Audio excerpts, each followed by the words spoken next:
Greetings. Mathematics and poetry have little or no connection or involvement with our bodily lives. Oh, we can set a poem to music and sing it using our voice box and mouths, and mathematics can wear out our writing arm using chalk on a blackboard, but our bodies aren't integral to these subjects. How about our Christian faith and practice? Is this totally spiritual? Also,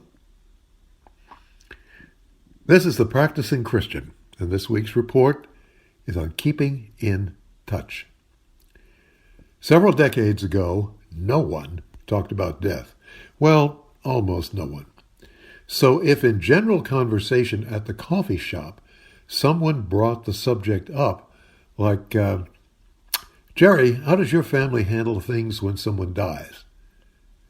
The response might often be a mixture of shock and embarrassment, with a tad of curiosity about what life-threatening mischief someone might be up to in Jerry's household. Most people in most religions and nations have several of these don't go there areas.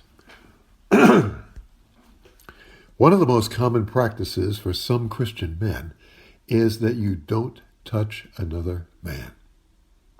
Shaking hands is okay, but that's about all. In many churches, Christian men aren't even consciously aware that this is a soft, don't go there zone. Many of us don't give it a thought until we see a news video of Arab men walking together holding hands or greeting each other with a kiss. Both Arab Christians and Muslims do this. It could also be an experience or a video of men at a particular church greeting each other with warm hugs. It could set off alarm bells if you're at a church service where people are asked to join hands in prayer, and you have a man on one side or both sides of you, and you come from a church where this is never done. The shock or surprise can go the other way also. If the men in your family put an arm over another man's shoulder when saying hi, or often put their hand on a friend's arm when making a point, or don't seem to mind sitting tightly against one another in a crowded car or truck, or laugh and muss a friend's hair when making a humorous point, or stand only 14 inches from you while talking, and no one in this new church does that, there could be a problem. Our Bible is not quite silent about this. There are perhaps 100 references in the New Testament alone to men touching one another. Some are rituals, as with anointing, which almost always, by the way, included wiping up the oil spills and overflows.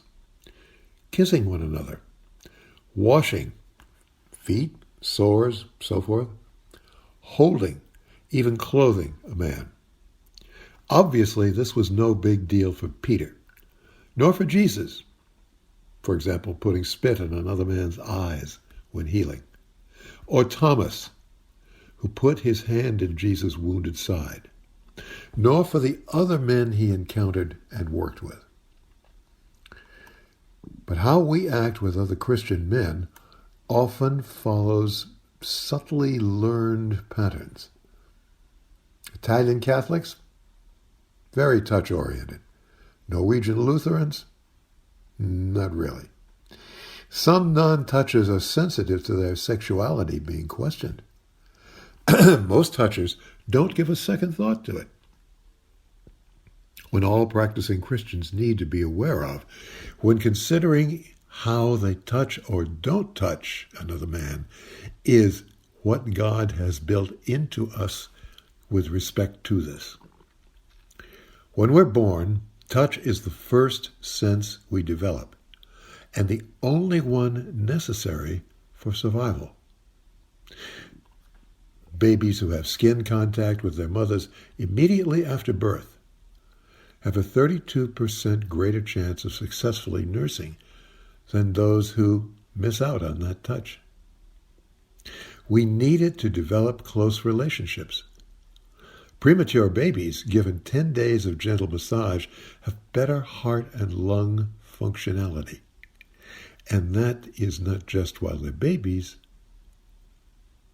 but through the years. With each touch, nerve fibers stimulate a flow of hormones into the brain, soothing their anxiety and making them feel contentment. Those babies develop more rapidly, and a year later, the positive effect is still measurable. God made us this way. Teaching our children is important for their health. Touching our children is important for their health, socially and physically. If we get to be compulsively non-touching, we deprive them of that. Cortisol levels, which control anxiety and anger, rise. This is not good for them. Many couples have noticed that over this past viral year, they have literally lost touch with one another. Not good. Cuddling, hugs, shoulder rubs, and hand-holding couples find comfort and joy. Like in the hymn. Very good. And blowing her a kiss from across a crowded room has little value, no more than Zoom kisses. Not good. Handshaking, pats, squeezes, and strokes warm our daily interactions. Forget elbow bumps. Use rubber gloves or wash your hands afterwards. It's good for both of you. Adults deprived of skin touch are lonelier, are stressed and depressed, moody and anxious, and their immune system gets messed up. Flashy colors on Zoom calls can't make up for that. Don't let a misapplication of Me Too precipitate a crisis of touch. The desperate may wish to get ready for soon-to-be-available haptic, H-A-P-T-I-C, haptic textiles. Your shirt will be able to vibrate and pulse in response to what your beloved is saying to you on the phone. Or Cute Circuit, that's one word, C-U-T-E-C-I-R-C-U-I-T, can sell you a shirt now that will hug you in response to her Bluetooth signal. I think there's a possible parallel here.